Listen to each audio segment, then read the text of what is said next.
Hello students.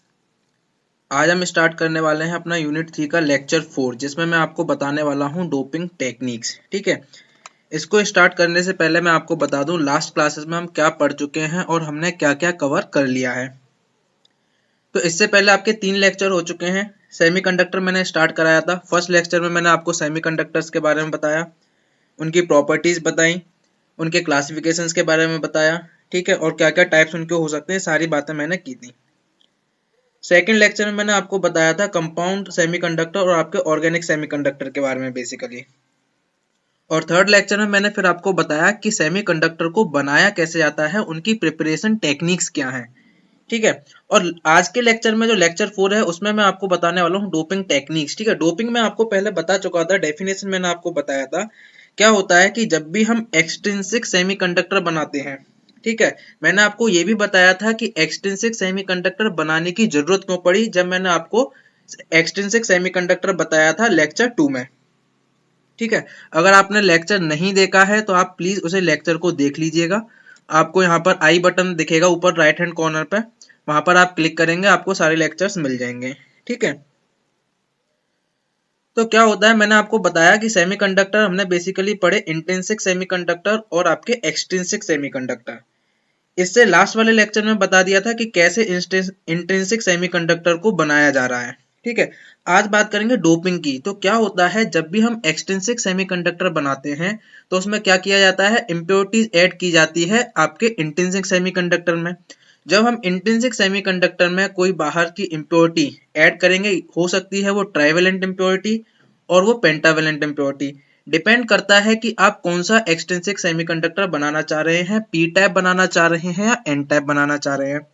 ठीक है, तो जो हम इम्प्योरिटी ऐड कर रहे हैं, इम्प्योरिटीज को ऐड करने का जो प्रोसेस होता है आपका इंट्रिंसिक सेमीकंडक्टर में, उसी को बोला जाता है डोपिंग।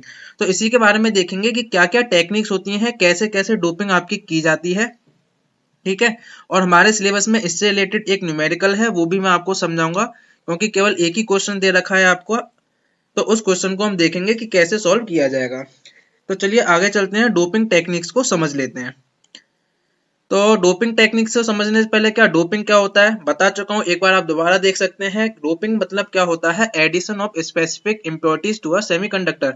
इंट्रिंसिक सेमीकंडक्टर में जानबूझकर इम्प्योरिटी मिलाना जिससे कि उसकी प्रॉपर्टीज इंप्रूव हो जाए। कौन सी प्रॉपर्टीज इंप्रूव होगी सर, मैंने आपको बताया था कि इंट्रिंसिक सेमीकंडक्टर रूम टेम्परेचर पर हमको उतनी कंडक्टिविटी नहीं दे पाते हैं जितनी हमें चाहिए होती है, यानी कि बहुत ज्यादा लो कंडक्टिविटी होती है उनकी।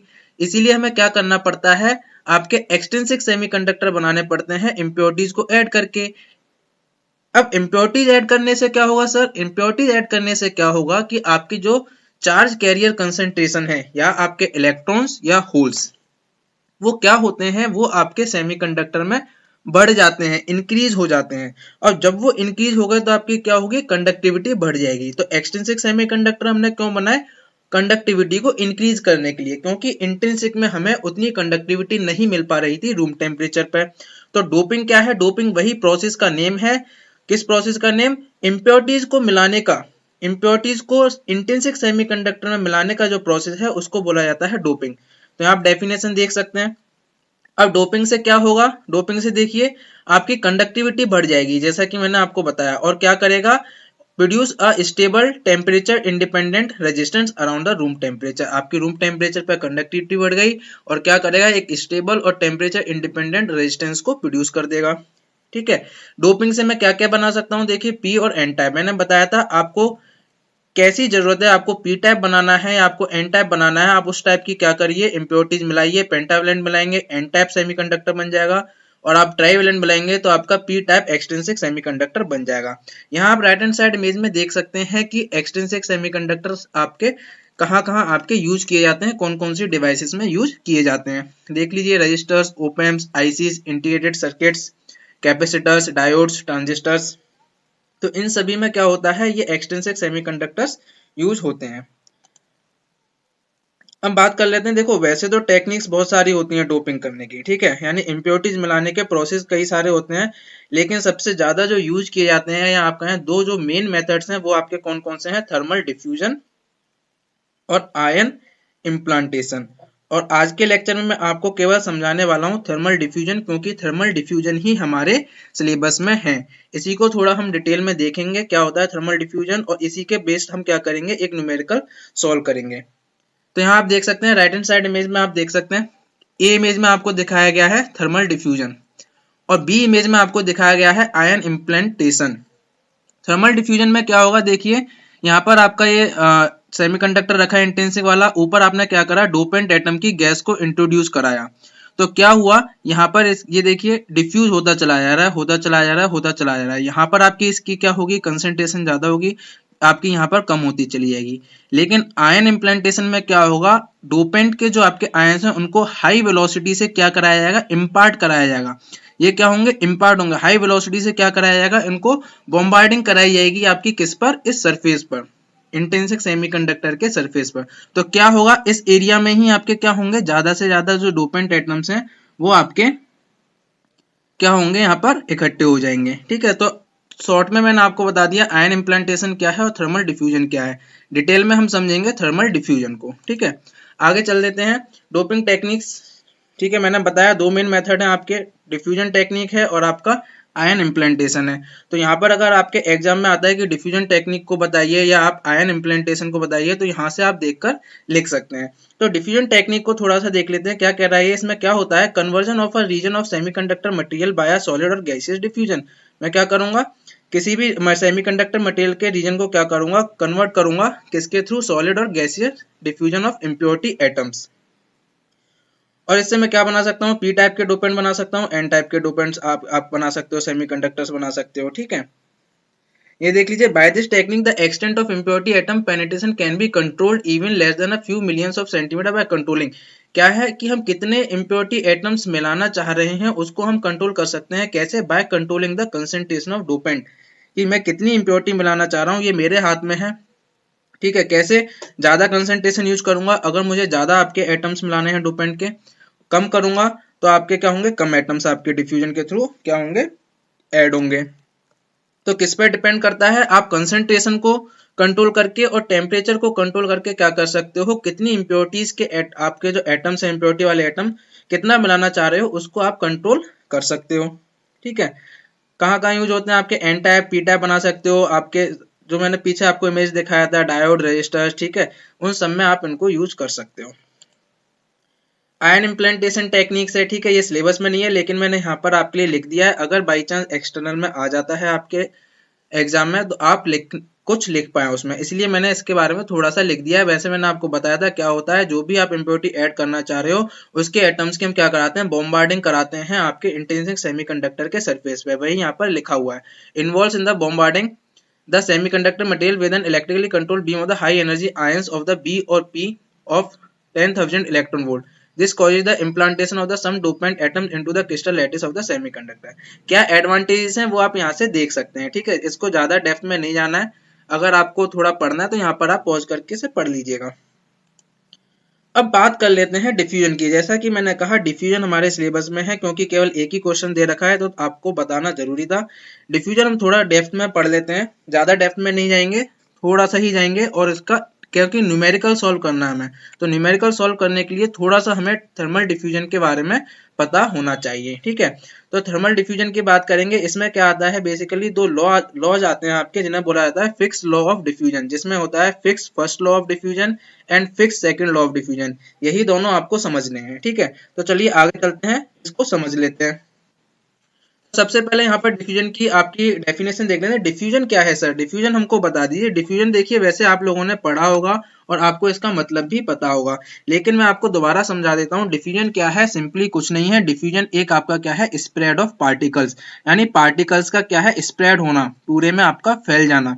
पार्टिकल्स आपके एटम भी हो सकते हैं और मॉलिक्यूल्स भी हो सकते हैं। इनका मोशन कैसा होगा पार्टिकल्स का, इनका मोशन आपका जनरली रहता है कौन सा, रैंडम मोशन। इसी रैंडम मोशन को हम बोलते हैं क्या, Brownian motion in case of the liquid and gases. ठीक है, लेकिन ऐसा जरूरी नहीं है कि हमेशा रैंडम मोशन ही करें। ठीक है, क्या होता है इसमें, आपके पार्टिकल स्प्रेड करेंगे डिफ्यूजन प्रोसेस में from the region of higher concentration to the lower concentration, यानी हाई कंसंट्रेशन के रीजन से आपके लो कंसंट्रेशन के रीजन तक आपका क्या करेंगे, पार्टिकल स्प्रेड करते हैं। सिंपल इतना समझ लेना है, यही आपका क्या है, डिफ्यूजन। दो मैंने पॉइंट यहाँ पर लिखे हैं कि the time dependence of the statistical distribution in space, की थर्मल डिफ्यूजन का जो टाइम डिपेंडेंस होगा वो किसके थ्रू दिया जाएगा, डिफ्यूजन इक्वेशन। देखेंगे डिफ्यूजन इक्वेशंस क्या होती हैं आपकी, और the existence of the driving और concentration gradient is not necessary for the diffusion, ठीक है। और दूसरा मैंने पॉइंट लिखा है कि कंसंट्रेशन ग्रेडियंट का होना या आपका ड्राइविंग ग्रेडियंट का होना जरूरी नहीं है डिफ्यूजन के लिए, ठीक है। समझते हैं क्या चीज है ये। देखिए यहाँ पर मैंने इमेज तो काफी सारी लगाई, लेकिन इसमें से दो चल रही हैं, दो नहीं चल रही, ठीक है, कोई बात नहीं,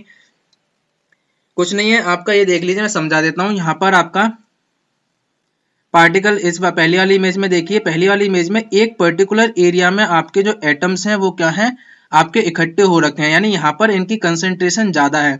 सॉरी, यहाँ पर इनकी कंसंट्रेशन क्या है, यहाँ पर इनकी कंसंट्रेशन ज्यादा है, लेकिन बाकी के आप रीजन में देखोगे तो इनकी कंसंट्रेशन क्या है, कुछ भी नहीं है। तो क्या होगा डिफ्यूजन में, क्या होगा कि यहाँ पर कंसंट्रेशन ज्यादा है, यहाँ पर कंसंट्रेशन कम है, तो क्या होगा, मूवमेंट ऑफ एटम्स या मूवमेंट ऑफ पार्टिकल्स होगा from the high concentration region to the low concentration region. ये क्या होंगे, एटम्स पूरे इस रूम में आपके फैल जाएंगे। जैसे कि आप यहाँ दूसरी इमेज में मान लीजिए, ये आपके पहले इस तरीके से इकट्ठे थे और बाद में इस पूरे रूम में क्या आपके क्या हो गए, स्प्रेड हो गए। यही क्या है, आपका सिंपल डिफ्यूजन प्रोसेस है। इस तीसरी इमेज में आप देखोगे, इसमें ही मैंने दिखाया गया है। पहले क्या होता है आपका, ये कंसंट्रेशन आपकी दोनों की, एक तरफ रेड वाले ज्यादा होते हैं, एक तरफ आपके जो ग्रे कलर के देख रखे हैं वो ज्यादा होते हैं, लेकिन डिफ्यूजन के बाद क्या होता है, ये दोनों आपस में मिल जाते हैं। देखिए किस तरीके से आपके मिल जाते हैं, क्योंकि रेड वाले आपके क्या करेंगे, ग्रे की तरफ पहुंच जाएंगे, क्योंकि ग्रे वाले रीजन में रेड वालों का क्या है, आपका कंसंट्रेशन कम है, और आपके रेड वालों के रीजन में क्या है, ग्रे वालों का कंसंट्रेशन कम है, तो इनका आपस में क्या हो जाएगा, डिफ्यूजन हो जाएगा। लास्ट वाली मैंने एक इमेज लगाई है, ये सभी आप लोगों के लिए मैंने लगाई है, इसे देखकर आप बताइएगा क्या ये डिफ्यूजन प्रोसेस है। अगर है तो कौन सा है, अगर नहीं है तो ये किस प्रोसेस का मैंने इमेज लगाया है, ठीक है। ये आपको बताना है देख के, ठीक है। कमेंट बॉक्स में लिखिएगा कि ये जो मैंने इमेज लगाया है लास्ट में, ये कौन से प्रोसेस को रिप्रेजेंट कर रहा है, ठीक है। अगर नहीं समझ में आए तो ये भी लिखिएगा, सर नहीं पता, मैं आपको ये दोबारा बताऊंगा अगले लेक्चर में। ये आप लोगों के लिए क्वेश्चन है। मैंने एक फ्लो चार्ट बनाया है, यहाँ पर ये फ्लो चार्ट देख लीजिए। डिफ्यूजन में क्या होता है, डिफ्यूजन में बेसिकली क्या होगा, मास ट्रांसपोर्ट किया जाएगा बाय द एटॉमिक मोशन, ठीक है। आपके एटम्स क्या करेंगे, हायर कंसंट्रेशन से लोअर कंसंट्रेशन में मूव करेंगे। अब इस मास ट्रांसपोर्ट की क्या हो सकती है, कुछ मैकेनिज्म्स हो सकती हैं। किस मैकेनिज्म को फॉलो कर रहे हैं, तो यहाँ आप देख सकते हैं गैसियस एंड लिक्विड्स में आपका रैंडम और ब्राउनियन मोशन होता है आपका। सॉलिड्स में आपका जनरली यूज किया जाता है वैकेंसी डिफ्यूजन और इंटरस्टिशियल डिफ्यूजन। अब जब हम सेमीकंडक्टर, इंट्रिंसिक सेमीकंडक्टर में क्या कर रहे हैं, उससे हम बना रहे हैं extrinsic semiconductor by introducing the impurity, impurity को इंट्रोड्यूस करके। यानी कि मैं क्या कर रहा हूँ, सॉलिड्स में क्या करवा रहा हूँ, डिफ्यूजन करा रहा हूँ। तो कौन सा फॉलो कर सकता है, या तो वैकेंसी डिफ्यूजन फॉलो कर लेगा या आपका इंटरस्टिशियल डिफ्यूजन फॉलो कर लेगा। लेकिन गैसेस और लिक्विड्स के केसेस में कौन सी मैकेनिज्म फॉलो होती है आपकी, रैंडम और ब्राउनियन, जिसे क्या बोलते हैं, ब्राउनियन मोशन बोलते हैं। अब इसका कारण क्या होगा कि ये आपके हाई कंसंट्रेशन से लो कंसंट्रेशन में आपके एटम मूव कर जाते हैं। इसका जो ड्राइविंग फोर्स है या इसका जो कॉज है वो क्या होता है, कंसंट्रेशन ऑफ ग्रेडियंट्स। इसका मतलब क्या है सर जी, इसका मतलब ये है कि जो आपके कंसंट्रेशन हैं एक रीजन में ज्यादा है, दूसरे रीजन में कम है, जिसके कारण क्या होता है, कंसंट्रेशन ग्रेडियंट बन जाता है। और उसकी वजह से क्या होता है, हाई जहां पर कंसंट्रेशन ज्यादा है एटम्स की, वहां से एटम्स मूव करने लग जाते हैं जहां आपकी एटम्स की कंसंट्रेशन कम है। तो पूरा डिफ्यूजन प्रोसेस इस फ्लो चार्ट में आपको समझ में आ गया होगा, ठीक है। आगे चल लेते हैं, एक एग्जाम्पल के थ्रू समझ लेते हैं इसको, थोड़ा सा एक एग्जाम्पल के थ्रू समझ लेते हैं। अब देखिए मेरे पास क्या था, मैंने क्या करा, एक कपल बनाया कॉपर और निकल का, ठीक है। ऐसे बोलेंगे हम, कॉपर निकल कपल। तो यहाँ पर मैंने क्या करा, इधर कॉपर लिया है पूरे लेफ्ट हैंड पार्ट में और राइट हैंड साइड में मैंने लिया है निकल, ठीक है। इनका मुझे डिफ्यूजन कराना है, लेकिन मैंने दो कंडीशन ली है बिफोर डिफ्यूजन, मतलब डिफ्यूजन होने से पहले। डिफ्यूजन कैसे होगा सर, डिफ्यूजन ऐसे होगा कि मैं दोनों को रखूंगा और टेम्परेचर रेज कराऊंगा। जब टेम्परेचर रेज कराऊंगा तो क्या होगा, इनके जंक्शन पे क्या होगा, यहाँ इनका क्या होगा, टेम्परेचर बढ़ेगा तो अपनी मोल्टन स्टेट की तरफ पहुंचेंगे। जब मोल्टन स्टेट की तरफ पहुंचेंगे तो आपका जो एटम्स होंगे मोशन में आ जाएंगे और वो क्या करेंगे, इधर उधर जाने लग जाएंगे। लेकिन मैंने पहला केस क्या लिया है, मैंने पहला केस लिया है before high temperature heat treatment, यानी मैंने अभी टेम्परेचर इंक्रीज नहीं करा, केवल सिंपल रखे हैं। और मैं देख रहा हूं कि सिंपल अभी बिना टेम्परेचर इंक्रीज करे आपकी क्या पिक्चर सामने आ रही है। तो यहाँ देखिए मैंने क्या रखा, एक तरफ कॉपर रख दिया, एक तरफ आपका निकल रख दिया। तो ये देखिए कॉपर के एटम्स मुझे ऐसे दिखाई दे रहे हैं, रेड रेड रेड कलर के जो आपको एटम्स दिखाई दे रहे हैं, ये कॉपर के एटम्स हैं। ठीक है, ये अपनी जगह पर बैठे हुए हैं। निकल के एटम अपनी जगह पर बैठे हुए हैं, क्योंकि टेम्परेचर राइज ही नहीं किया हमने, तो क्या होगा, ये किसी को भी डिस्टर्ब नहीं करेंगे, अपनी अपनी जगह पर बैठे रहेंगे। देखिए यहाँ पर मैंने लिख भी रखा है, ए फिगर किसे रिप्रेजेंट कर रहा है, बी फिगर किसे रिप्रेजेंट कर रहा है, सी में क्या रिप्रेजेंट हो रहा है। A copper nickel diffusion couple before a high temperature heat treatment. ठीक है, यहाँ पर आप देख सकते हैं बी इमेज क्या बता रही है, schematic representation of copper red circles and आपके एन जो निकल के हैं वो ब्लू से आपके रिप्रेजेंट किए गए हैं। अब मैं इनकी ग्राफ बनाता हूँ कंसंट्रेशन और आपका पोजीशन के बीच में। ठीक है, कंसंट्रेशन और पोजीशन के बीच में ग्राफ बनाया। तो यहाँ देख लीजिए मैंने वाई एक्सिस पे लिया है कंसंट्रेशन ऑफ निकल और कॉपर। जब मैं यहाँ से स्टार्ट कर रहा हूँ, मान लीजिए ये आपकी x इक्वल टू 0 है लेफ्ट हैंड साइड वाला, तो यहाँ पर आपको किसकी कंसंट्रेशन ज्यादा मिलेगी x इक्वल टू 0 पे? सर जी यहाँ पर तो हमको कॉपर की सबसे ज्यादा कंसंट्रेशन मिल रही है, क्योंकि यहाँ कॉपर की एटम बैठे हुए हैं। तो ये देखिए रेड कलर की लाइंस मैंने किस पे दिखा दी, 100% मुझे कॉपर की कंसंट्रेशन मिल रही है। कॉपर चल रहा है, कॉपर चल रहा है, कॉपर चल रहा है, कहां तक चलेगा, इस जंक्शन पॉइंट तक मुझे सारे कॉपर के एटम मिलेंगे। बिल्कुल ठीक कहा सर जी, बिल्कुल ठीक कहा, हमको जंक्शन तक कॉपर के ही मिलेंगे। तो कॉपर की 100 चलती रहेगी, कंसंट्रेशन चलती गई। ठीक है, नीचे देखिए आपको ब्लू कलर की लाइन एक रिप्रेजेंट कर रही होगी, यहाँ पर क्या रिप्रेजेंट कर रही है ब्लू कलर की लाइन, आपकी निकल के एटम्स की कंसंट्रेशन। क्या इस लेफ्ट हैंड वाले पार्ट में कोई निकल का एटम आपको दिखाई दे रहा है? बिल्कुल नहीं दिखाई दे रहा, तो इसकी कंसंट्रेशन क्या होगी, 0 रहेगी। ये देखिए 0 0 0 0 चल रहा है। अब यहाँ क्या हुआ, आपका जंक्शन पॉइंट जैसे ही आया, एकदम से क्या हुआ, जैसे ही इस जंक्शन पॉइंट के राइट में मैं जाता हूँ, एकदम आपको क्या मिल जाएगी, निकल की कंसंट्रेशन आपकी मिल जाएगी, और कॉपर की कंसंट्रेशन जो है, आपके कॉपर के एटम की जो कंसंट्रेशन है वो 0 हो जाएगी। तो क्या हुआ, यहां तक तो मुझे कॉपर की 100 मिल रही थी, जैसे ही मैं थोड़ा सा आगे बढ़ा तो ये देखिए कॉपर की आपकी कंसंट्रेशन, एटम्स की कंसंट्रेशन डिक्रीज हुई और कहां पहुंच गई, 0 0 0 चलने लग गई। और निकल की क्या हुई, आपकी एकदम से इंक्रीज हो गई, वो 100 हो गई। तो देखिए निकल वाली लाइन कैसे चल रही है आपकी, निकल वाली लाइन कैसे चल रही है, पहले 0 पे चल रही थी, वो अचानक आपकी इंक्रीज हो गई। तो ये आपका क्या है, ग्राफ से रिप्रेजेंट हमने कर दिया कि कंसंट्रेशन वेरिएशन कैसे हो रहा है विद रेस्पेक्ट टू पोजीशन। ठीक है, बिफोर हीट ट्रीटमेंट, मैंने अभी टेम्परेचर रेज नहीं कराया, मैं केवल अभी इनिशियल पिक्चर देख रहा हूँ कि इनिशियली मेरा डिफ्यूजन से पहले क्या पिक्चर होगी, कैसा दिखाई दे रहा होगा।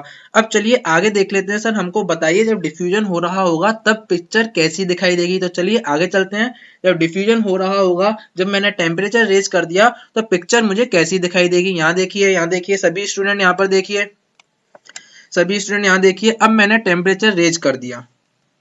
पहली इमेज को देखिए, कॉपर के एटम्स आपके लेफ्ट हैंड साइड में थे, निकल के एटम राइट हैंड साइड में थे।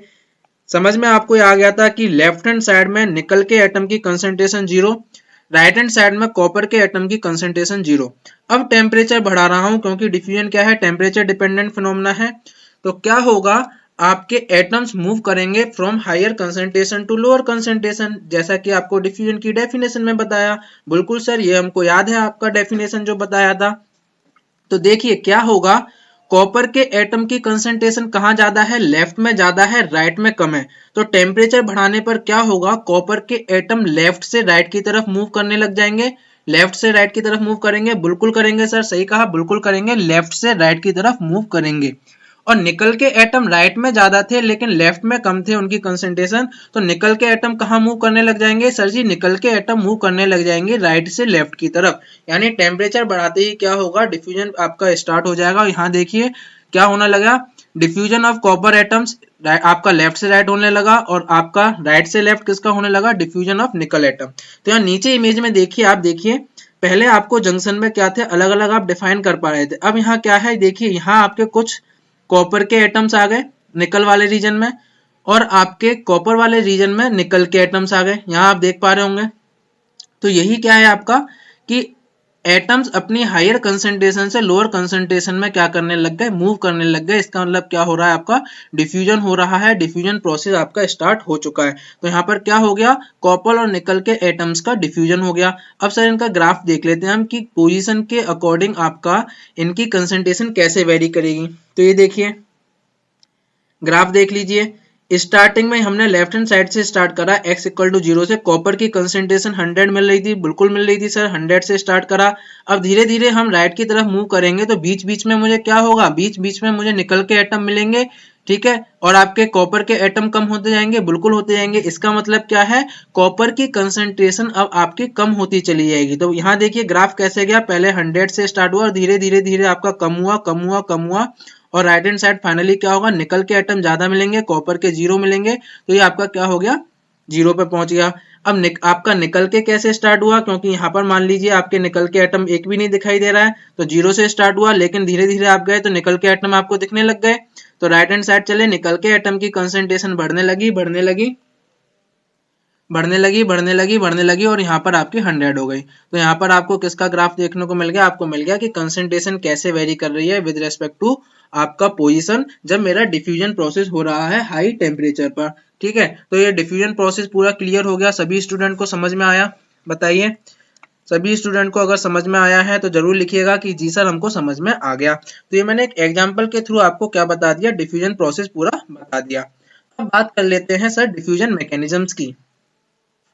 ये कुछ डिफ्यूजन मैकेनिज्म्स होती हैं, ये भी कई टाइप की होती हैं, लेकिन इसमें मैं 2 टाइप की आपको बताने वाला हूँ। ठीक है, अगर आपका आ जाता है लिखने के लिए कि डिफ्यूजन के बारे में लिखें, तो आपके पास कुछ मटेरियल होना चाहिए लिखने के लिए कि आप एग्जाम में लिख पाएं। ठीक है, तो इसीलिए मैंने ये ऐड कर दिया है। तो डिफ्यूजन जैसा कि मैंने बताया क्या है, diffusion is just a step wise migration of atoms from the lattice side to side. क्या है, आपका माइग्रेशन कर रहा है हाई कंसंट्रेशन से लो कंसंट्रेशन। इसके लिए आपकी क्या है, 2 कंडीशन आपकी होनी चाहिए। देखिए कब कर पाएगा, जब आपकी there must be an empty adjacent side, यानी कि आपकी कहीं लेटेस्ट में क्या हो, एम्प्टी साइड हो आपकी, यानी कि वैकेंसी हो आपकी। और दूसरी कंडीशन क्या है, the atom must have sufficient energy to break bonds with its neighbour atoms. जो एटम है उनके पास इतनी सफिशिएंट एनर्जी होनी चाहिए कि वो अपने नेबर एटम से बॉन्ड ब्रेक करके जो नया एटम आपका इंट्रोड्यूस किया जा रहा है, जो इम्प्योरिटी आपकी डाली जा रही है, उसके साथ क्या कर सकें, बॉन्ड बना सकें। तो इसमें हम क्या देखेंगे, 2 बताऊंगा मैं आपको केवल शॉर्ट में, एक वैकेंसी डिफ्यूजन, एक इंटरस्टिशियल डिफ्यूजन। सर यही 2 क्यों बता रहे हैं, ये 2 इसलिए बता रहे हैं क्योंकि यूनिट 1 में हमने आपको पढ़ाया था वैकेंसी और इंटरस्टिशियल डिफेक्ट्स पढ़ाए थे, सभी स्टूडेंट को याद होगा। तो वहां से आप क्या कर पाओगे, इसको लिंक कर पाओगे, क्योंकि जैसे ही मैंने वैकेंसी बोला आपके माइंड में पिक्चर आ गया होगा, अच्छा वैकेंसी डिफेक्ट पढ़ा था, यानी कुछ इस तरीके का सीन होगा। इंटरस्टिशियल बोला तो नाम से ही मैंने बताया था इंटरस्टिशियल का मतलब क्या है, इसकी भी इमेज आपके माइंड में बन गया होगा। चलिए थोड़ा सा इनको देख लेते हैं, केवल डेफिनेशन करना है, ज्यादा उसमें नहीं जाना है, मैंने आपको पहले ही बताया था, क्योंकि हमें क्या करना है, केवल न्यूमेरिकल सॉल्व करना है, उसके लिए ये डिफ्यूजन आपको बताया जा रहा है। तो वैकेंसी डिफ्यूजन क्या है, is defined as a interchange of an atom from normal lattice position to an adjacent vacant lattice side. यहाँ पर बैठा हुआ था, यहाँ पर वैकेंसी दिख गई, उठ के क्या करा, यहाँ से उठ के यहाँ पर आ गया। ठीक है, ये सिंपल क्या है, आपका वैकेंसी डिफ्यूजन है। इंटरस्टिशियल डिफ्यूजन में क्या होगा, इसमें क्या होता है, एटम माइग्रेट करता है अपनी इंटरस्टिशियल पोजीशन से टू अ नेबरिंग 1। ठीक है, अपने बगल वाली आपकी पोजीशन पे चला जाएगा जो कि क्या है, एम्प्टी है। तो यहाँ पर बैठा हुआ था अपनी इंटरस्टिशियल में, तो आपका क्या हुआ, अपने बगल वाली पोजीशन पे यहाँ पर आ गया, ये इंटरस्टिशियल डिफ्यूजन है। ऐसा ही आपका क्या होगा, जब मैं आपके एक्सट्रिंसिक सेमीकंडक्टर बनाऊंगा तो क्या होगा, या तो आपके जो डोपेंट एटम है वो आपकी वैकेंसी में चले जाएंगे, या फिर वो कहीं इंटरस्टिशियल स्पेस देखेंगे अपने को एडजस्ट करने के लिए। ठीक है, तो क्या होगा, वहां पर वही उसी टाइप का डिफ्यूजन हो जाएगा। अगर वैकेंसी में जा रहा है तो वैकेंसी डिफ्यूजन हो जाएगा, अगर इंटरस्टिशियल में जा रहा है तो आपका इंटरस्टिशियल डिफ्यूजन हो जाएगा। तो ये सब पूरी कहानी स्टूडेंट यहाँ तक थी, आपकी डिफ्यूजन समझाना था मेरे को कि डिफ्यूजन बेसिकली क्या है। देखो डिफ्यूजन खुद में बहुत बड़ा टॉपिक है, काफी बड़ा टॉपिक है, केवल यहाँ पर मैंने आपको बेसिक आइडिया दिया है, क्योंकि हमें डेप्थ में नहीं जाना है। ठीक है, क्योंकि हमें बाकी के टॉपिक्स भी पढ़ने हैं। ठीक है, ये कुछ स्टेप्स मैंने बताए हैं कि जब हम आपका एक्सट्रिंसिक सेमीकंडक्टर्स आपको बनाते हैं तो कौन कौन से स्टेप होते हैं, बस वो याद रखिए नेम। ठीक है, याद रखने, एक प्री डिपोजिशन होता है आपका, और दूसरा होता है ड्राइव इन। ठीक है, और कुछ याद नहीं रखना है। जब हम आपके एक्सट्रिंसिक सेमीकंडक्टर बनाते हैं डिफ्यूजन के थ्रू, तो उसमें कौन कौन से 2 स्टेप होते हैं, बस उनके केवल नाम याद रखिए। आपके क्विज वगैरह में, सीए वगैरह में इस टाइप का क्वेश्चन बन जाएगा, इसीलिए यहाँ पर ऐड किया गया है। कौन कौन से होते हैं, प्री डिपोजिशन एंड ड्राइव इन। ठीक है, अब बात करेंगे आपके फिक्स लॉ की। ठीक है, यहां तक पूरा मैंने आपको समझाया था डिफ्यूजन की डेफिनेशन वगैरह, उसका एक एग्जांपल के थ्रू समझाया कि डिफ्यूजन बेसिकली आपका प्रोसेस क्या होता है। अब मैं आपको बताने वाला हूं आपके फिक्स लॉ ऑफ डिफ्यूजन। मैंने जैसा कि बताया कि डिफ्यूजन को आपके रेगुलेट करते हैं 2 लॉ, जैसे जो होते हैं आपके fix first law and fix second law of diffusion. Fix first law जो होता है डिफ्यूजन का, वो आपका जुड़ा हुआ होता है स्टेडी स्टेट डिफ्यूजन से, और fix second law of diffusion जो होता है वो जुड़ा हुआ होता है आपका अनस्टेडी स्टेट डिफ्यूजन से। एज इट इज क्वेश्चन है आपके उसमें कि स्टेडी स्टेट डिफ्यूजन बता दीजिए और अनस्टेडी स्टेट डिफ्यूजन बता दीजिए और क्या इक्वेशंस होती हैं ये बता दीजिए, ठीक है। केवल उतना ही मैं आपको यहाँ पर बताऊंगा, ठीक है। अब देखो सबसे पहले समझ लेते हैं स्टीडी का मतलब क्या है। स्टीडी का मतलब मैं आपको पहले भी बता चुका हूं कि सर स्टीडी का मतलब ये होता है कोई भी चीज जो आपके टाइम के रेस्पेक्ट में चेंज नहीं हो रही है, टाइम के रेस्पेक्ट में वेरी नहीं हो रही है, उसे बोलते हैं स्टीडी। इसका मतलब क्या है, जब मैं बोल रहा हूं स्टीडी स्टेट डिफ्यूजन, मैंने बोला स्टीडी स्टेट डिफ्यूजन, इसका मतलब ये है कि डिफ्यूजन जो मेरा प्रोसेस हो रहा है वो टाइम के रेस्पेक्ट में नहीं बदल रहा होगा। समझ में आ रहा है। वैसे तो आपका डिफ्यूजन टाइम डिपेंडेंट होता है, मैंने बताया था क्यों करते हैं। देखिए हम कंपैरिजन के लिए करते हैं, हमने क्या मान लिया, वैसे तो टाइम डिपेंडेंट प्रोसेस है आपका डिफ्यूजन, लेकिन मैं मान के चल रहा हूं पहले केस में कि डिफ्यूजन टाइम पर डिपेंड ही नहीं कर रहा और अपना एनालिसिस कर रहा हूं, ठीक है। क्या बना रहा हूं, एक आइडियल केस बना रहा हूं आपका, ठीक है। किसके लिए, कंपैरिजन के लिए करेंगे कि आपका आइडियल कंडीशन में अगर इतना ऐसे हो रहा है तो आपका अगर टाइम के साथ चेंज हो रहा होगा तो आपकी कैसे चीजें बदल जाएंगी, ठीक है। तो इसीलिए हम पहले क्या देख रहे हैं, स्टेडी स्टेट डिफ्यूजन। स्टीडी का मतलब क्या, याद रखिएगा, टाइम के साथ जो आपकी चीजें नहीं बदलती हैं, जो टाइम के साथ आपकी वेरी नहीं करती हैं, उसको हम बोलते हैं स्टीडी। तो यहाँ डिफ्यूजन आपका टाइम के साथ वेरी नहीं करेगा। अब इसमें एक टर्म आता है आपका डिफ्यूजन फ्लक्स, जिसे रिप्रेजेंट करते हैं जे से, ठीक है। डिफ्यूजन फ्लक्स क्या होता है कि मेरा जो डिफ्यूजन प्रोसेस हो रहा है, मेरा जो डिफ्यूजन हो रहा है वो किस रेट से हो रहा है, कितनी जल्दी हो रहा है, कितना फास्ट हो रहा है, वो मैं बता सकता हूं आपका डिफ्यूजन फ्लक्स से। जैसा कि आपने हीट ट्रांसफर में पढ़ा होगा, जब आप हीट ट्रांसफर की बात करते हो तो आप उसमें पढ़ते हो हीट फ्लक्स, उसमें आपने पढ़ा होगा हीट फ्लक्स। तो हीट फ्लक्स क्या बताता है कि रेट ऑफ हीट ट्रांसफर मेरा कितनी ज्यादा हो रहा है या कितना धीमे हो रहा है, वो मैं बता सकता हूँ हीट फ्लक्स से। सेम आप वहां से इसे क्या कर सकते हो, कंपेयर कर सकते हो। ऐसा ही आपका सेम है डिफ्यूजन फ्लक्स, जो कि क्या बताएगा कि डिफ्यूजन मेरा किस रेट से हो रहा है, यानी रेट ऑफ मास ट्रांसफर, जो मास ट्रांसफर हो रहा है, जो मेरे एटम्स हायर कंसेंट्रेशन से लोअर कंसेंट्रेशन की तरफ जा रहे हैं, वो किस रेट से जा रहे हैं, धीमे जा रहे हैं, तेज जा रहे हैं, वो मुझे कौन बताएगा, डिफ्यूजन फ्लक्स बताएगा। अगर डेफिनेशन आ जाती है तो आप डेफिनेशन मैंने यहाँ लिख रखा है वो आप पढ़ सकते हैं कि डिफाइंड एज द मास और equivalently the number of atoms m diffusing through and perpendicular to a unit cross section area of solid per unit time, ठीक है। इसी डेफिनेशन के अकॉर्डिंग इसका एक्सप्रेशन क्या निकल के आता है, J equal to M upon AT. M क्या है आपके नंबर ऑफ एटम्स, ठीक है, जो मास आपका डिफ्यूज हो रहा है, जो ट्रांसफर हो रहा है,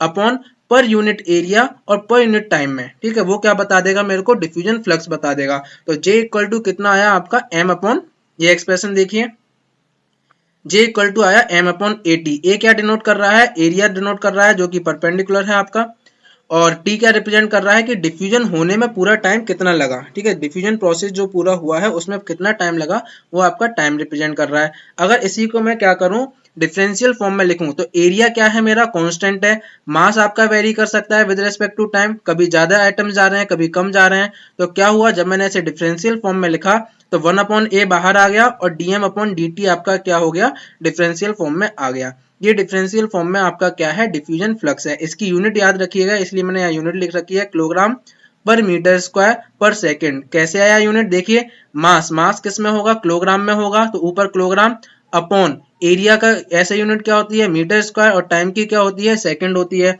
तो क्या आ गई इसकी यूनिट आपकी, किलोग्राम पर मीटर स्क्वायर सेकंड। तो ये यूनिट याद रखिएगा, आपके सीए वगैरह में पूछ लिया जा सकता है। तो आपको ये डिफ्यूजन फ्लक्स समझ में आ गया होगा। इन शॉर्ट आप समझ लीजिए कि किस रेट से मेरा डिफ्यूजन हो रहा है, फास्ट हो रहा है या स्लो हो रहा है, वो आपका बताएगा कौन, डिफ्यूजन फ्लक्स, ठीक है। अब बात कर लेते हैं कि स्टेडी, अभी हमने डिफ्यूजन फ्लक्स बताया, स्टेडी स्टेट में मैंने बता ही चुका था कि जो डिफ्यूजन फ्लक्स है वो टाइम के साथ चेंज नहीं होगा, क्योंकि मैंने स्टेडी का मतलब क्या बताया था, कोई भी चीज जो टाइम के साथ वेरी नहीं कर रही है। डिफ्यूजन के केस में क्या होगा, स्टेडी स्टेट डिफ्यूजन की जब बात करेंगे तो उस केस में डिफ्यूजन फ्लक्स, अगर मैं डायरेक्ट बोलता आपसे कि डिफ्यूजन फ्लक्स टाइम के साथ चेंज नहीं होता है स्टेडी स्टेट डिफ्यूजन में, तो आपको क्या होता, कंफ्यूजन हो जाता कि सर डिफ्यूजन फ्लक्स क्या है। डिफ्यूजन फ्लक्स तो नया टर्म आ गया, इसलिए मैंने आपको पहले डिफ्यूजन फ्लक्स समझाया कि डिफ्यूजन फ्लक्स क्या है। अब आपको यहाँ पर ये कंफ्यूजन नहीं होगा, अब आपको यहाँ समझ में आ गया होगा कि स्टेडी स्टेट डिफ्यूजन में आपका क्या होता है, डिफ्यूजन फ्लक्स टाइम के साथ चेंज नहीं होता है। अब यहाँ देखिए एक एग्जांपल यहाँ पर आपका दिखाया गया है कि इसका डेरिवेशन करके दिखाया है कैसे आया है। केवल आपको क्या करना है, इसमें एक्सप्रेशन याद रखना है, थोड़ा थोड़ा मैंने कर दिया है।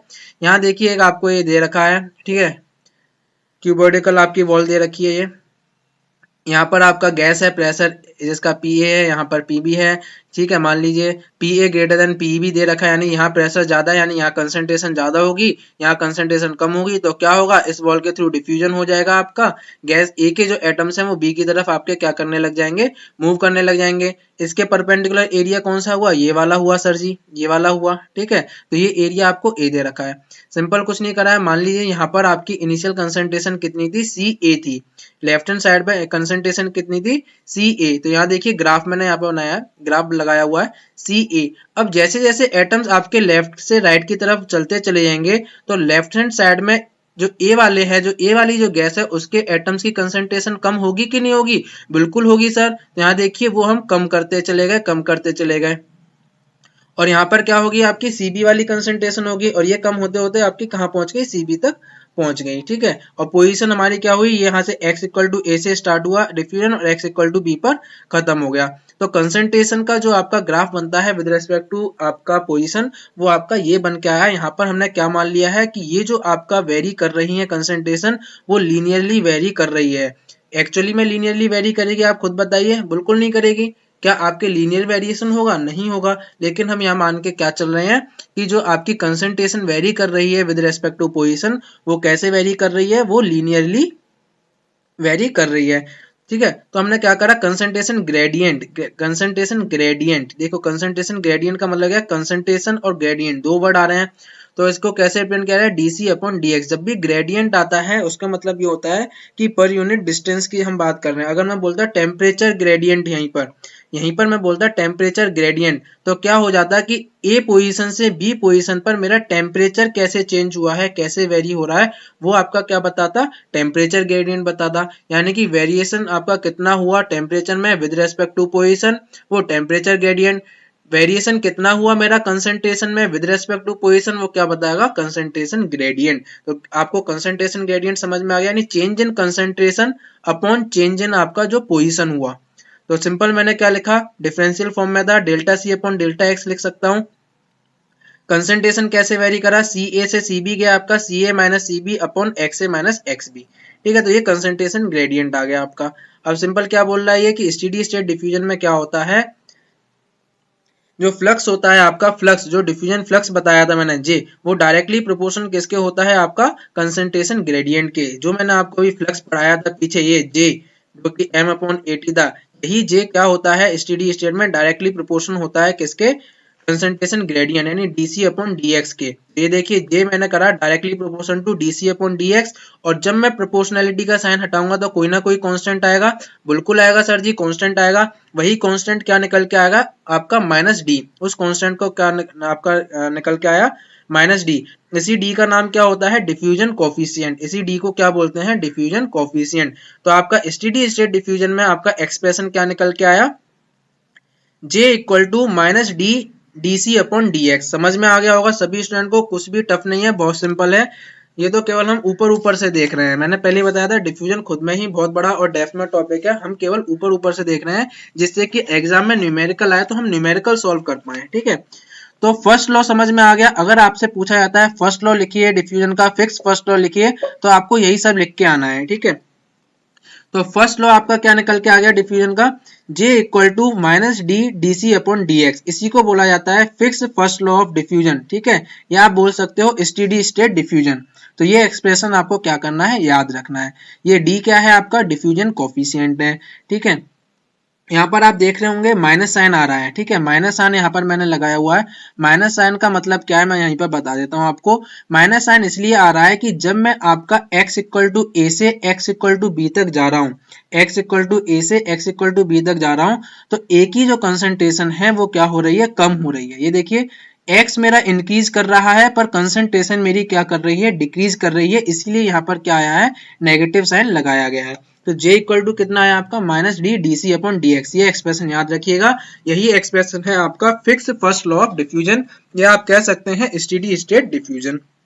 बिल्कुल सही, बिल्कुल सर, हमको पूरा समझ में आ गया है, ठीक है, बिल्कुल सही कहा, सारा चीजें आपको समझ में आ गया होगा। अगर नहीं आया तो कमेंट बॉक्स में जरूर लिखिएगा, और समझ में आ गया है तब भी कमेंट बॉक्स में जरूर लिखना है कि समझ में आ गया है, जिससे कि मुझे पता चल जाए। अभी हमने देखा था स्टेडी स्टेट डिफ्यूजन, अब बात कर लेते हैं नॉन स्टेडी स्टेट। इसका मतलब क्या है? नॉन स्टेडी बात करेगा जो एक्चुअली में डिफ्यूजन हो रहा होगा उसकी।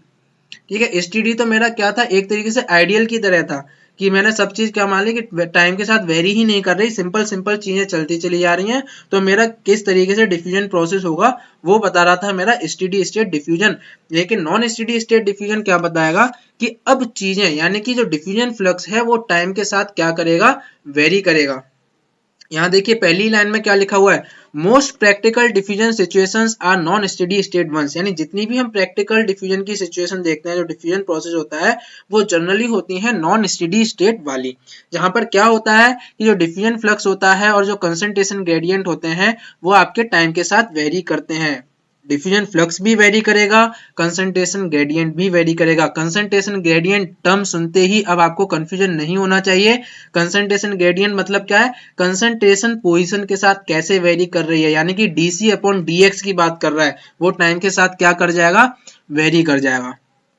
ठीक है, इसमें आपको केवल क्या रखना है, नॉन स्टेडी स्टेट डिफ्यूजन में इक्वेशन कैसे आया इसका सॉल्यूशन कैसे आया, डेप्थ में बिल्कुल भी नहीं जाना है, वो हमें सीखना भी नहीं है।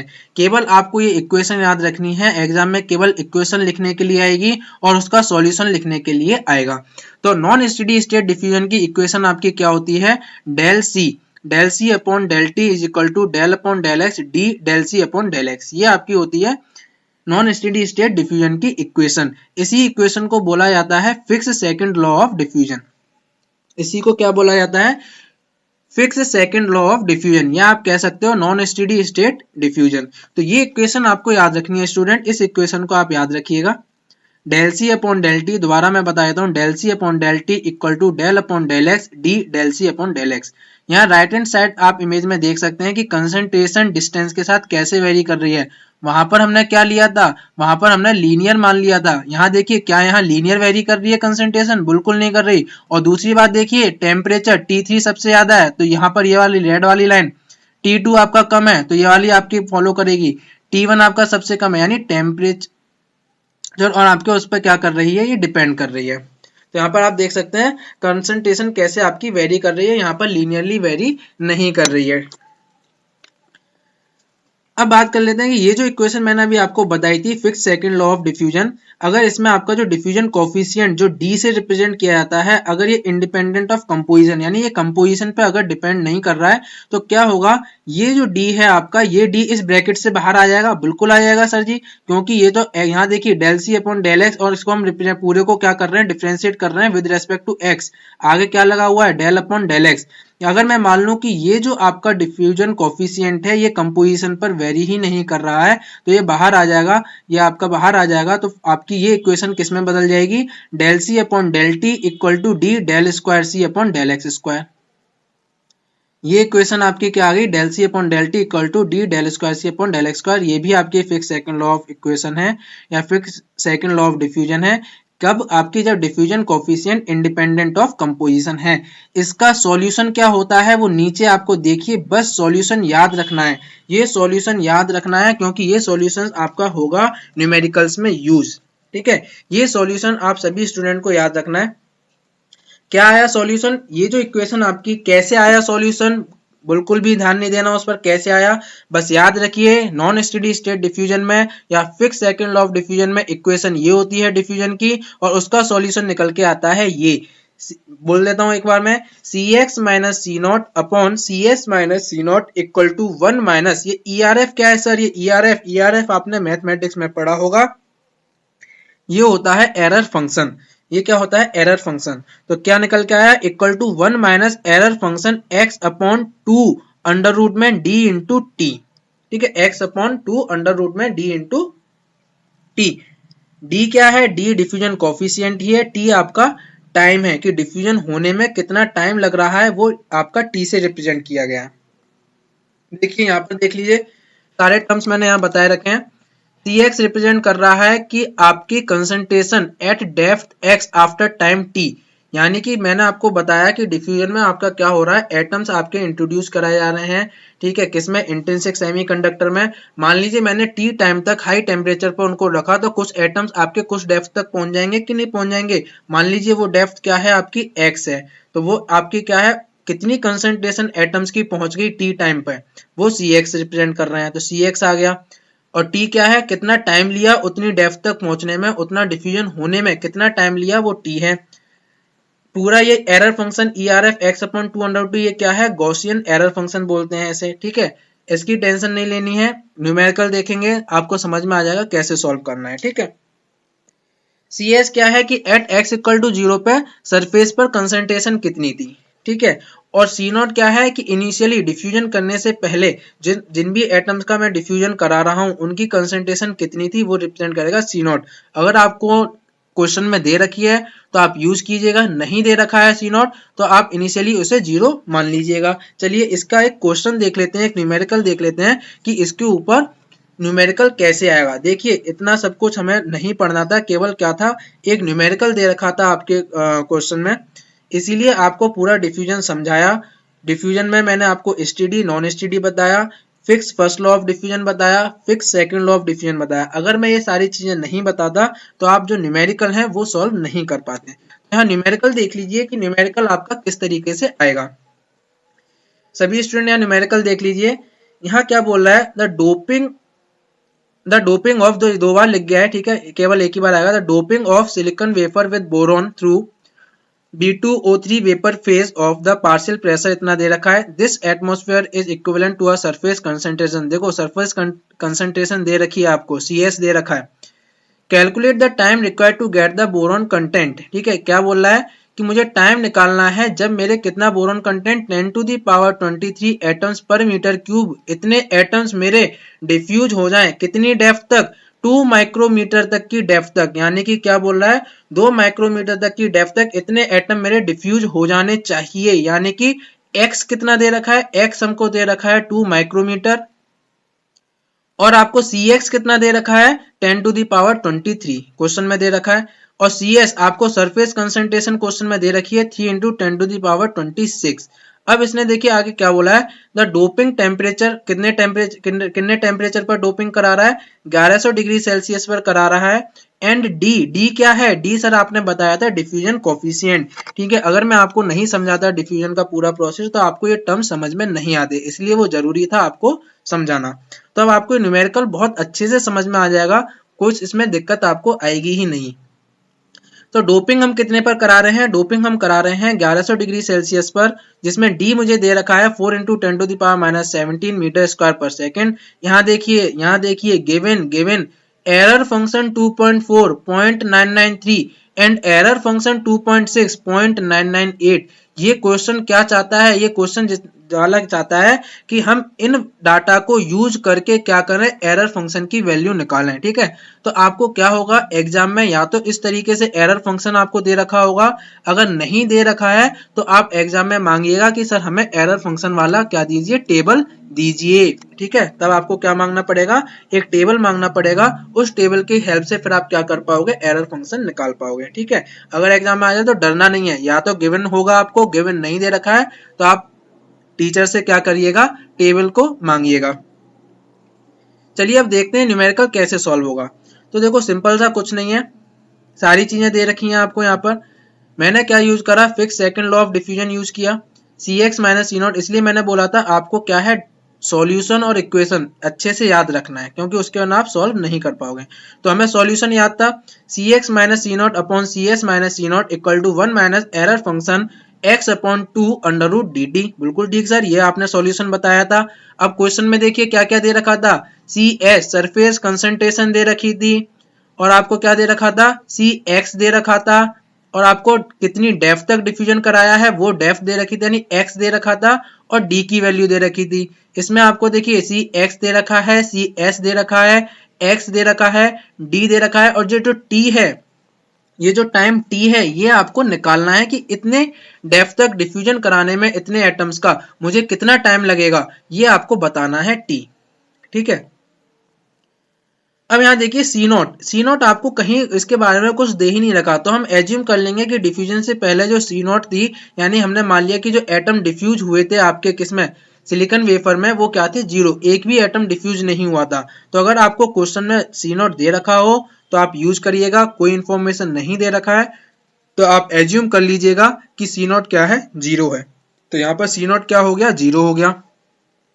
एक क्वेश्चन मेरा आप सभी स्टूडेंट से है, आप सभी लोगों को मुझे कमेंट बॉक्स में बताना है, कमेंट बॉक्स में बताना है, सभी स्टूडेंट को बताना है, यहाँ पर बोरॉन का सिलिकॉन वेफर में डिफ्यूजन कराया जा रहा है। ध्यान से देखिए, B2O3 के वेपर्स का, ठीक है, B2O3 के बोरॉन ऑक्साइड के वेपर्स का डिफ्यूजन कराया जा रहा है सिलिकॉन वेफर्स में। तो आप सभी स्टूडेंट को मुझे ये बताना है कि जब मैं बोरॉन ऑक्साइड का डिफ्यूजन कराऊंगा सिलिकॉन वेफर में तो मेरा किस टाइप का एक्सट्रिंसिक सेमीकंडक्टर बनेगा, पी टाइप का एक्सट्रिंसिक सेमीकंडक्टर बनेगा या एन टाइप का एक्सट्रिंसिक सेमीकंडक्टर बनेगा। ये आपको मुझे कमेंट बॉक्स में जरूर बताना है, सभी स्टूडेंट का जवाब आना चाहिए।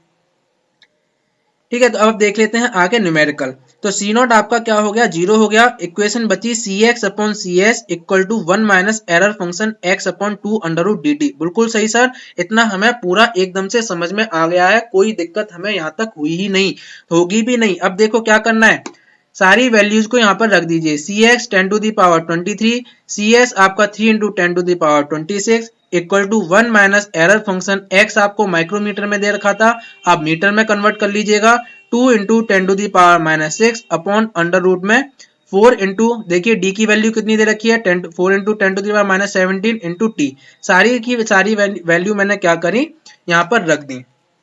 अब यहां से मैंने क्या करा, इस एरर फंक्शन की, ये जो एरर फंक्शन आया ना ERF और ब्रैकेट के अंदर जो भी है, इस पूरे की वैल्यू मैंने निकाली। इस पूरे की वैल्यू निकल के आ रही है, देखिए 0.9996।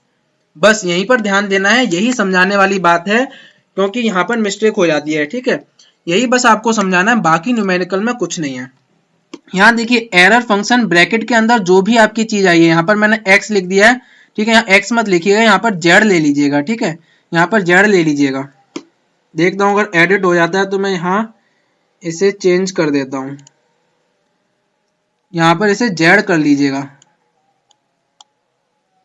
ठीक है, सभी स्टूडेंट यहाँ पर इसे क्या कर लीजिएगा, z कर लीजिएगा। तो यहाँ पर एरर फंक्शन की वैल्यू क्या आई आपकी, एरर फंक्शन की वैल्यू आपकी आ रही है 0.996। लेकिन यहाँ क्वेश्चन में देखिए, क्वेश्चन में आपको एरर फंक्शन 2.4 की वैल्यू दे रखी है 0.993 और 0.998 एरर फंक्शन 2.6 की वैल्यू दे रखी है 0.998। लेकिन मेरा क्या निकल के आया, 0.9996 निकल के आया। अगर यहाँ पर 0.9993 निकल के आता तो इस z की वैल्यू में डायरेक्ट 2.4 यूज कर लेता, और अगर यहाँ पर मेरा 0.998 निकल के आता तो मैं डायरेक्ट 2.6 यूज कर लेता इस z की जगह, और मैं क्या कर लेता, टाइम निकाल लेता। लेकिन इसने ऐसा नहीं दिया, मेरी वैल्यू निकल के आ रही है 0.9996 निकल के आ रही है। इसका मतलब क्या है, ये जो डाटा आपको दे रखा है इसकी हेल्प से मैं क्या करूंगा, इस 0.996 की क्या निकालूंगा, वैल्यू निकालूंगा। यहाँ देख लीजिए सभी स्टूडेंट, मैंने क्या करा, यहाँ पर लीनियर इंटरपोलेशन यूज करेंगे, हम लीनियर इंटरपोलेशन यूज करेंगे। एरर फंक्शन 2.4 की वैल्यू दे रखी है मुझे क्वेश्चन में, एरर फंक्शन 2.6 की वैल्यू दे रखी है 0.998 में। मैं मान लूंगा कि ये जो एरर फंक्शन आपका वेरी कर रहा है, लीनियरली वेरी कर रहा है, और हम क्या करेंगे, लीनियर इंटरपोलेशन को यूज करेंगे। यहाँ पर देखिए मैंने एक पॉइंट ड्रॉ कर लिया, यहाँ पर देखिए मैंने ये पॉइंट ड्रॉ कर लिया पहला वाला, जहां पर आपका 2.4 के साथ वैल्यू दे रखी थी 0.99993, ठीक है, 0.9993, और 2.6 पर आपको वैल्यू दे रखी थी 0.9998, और आपको क्या निकालना है, 0.9996। 0.9996 पर आपको क्या निकालना है, इस एरर फंक्शन z की वैल्यू, यानी ये z की वैल्यू निकालनी है। यहाँ पर मैंने क्या करा, लीनियर इंटरपोलेशन यूज कर लिया। लीनियर इंटरपोलेशन में क्या है, क्योंकि मैंने लीनियरली वेरी माना है तो इस पूरी लाइन की स्लोप क्या होगी, बराबर होगी।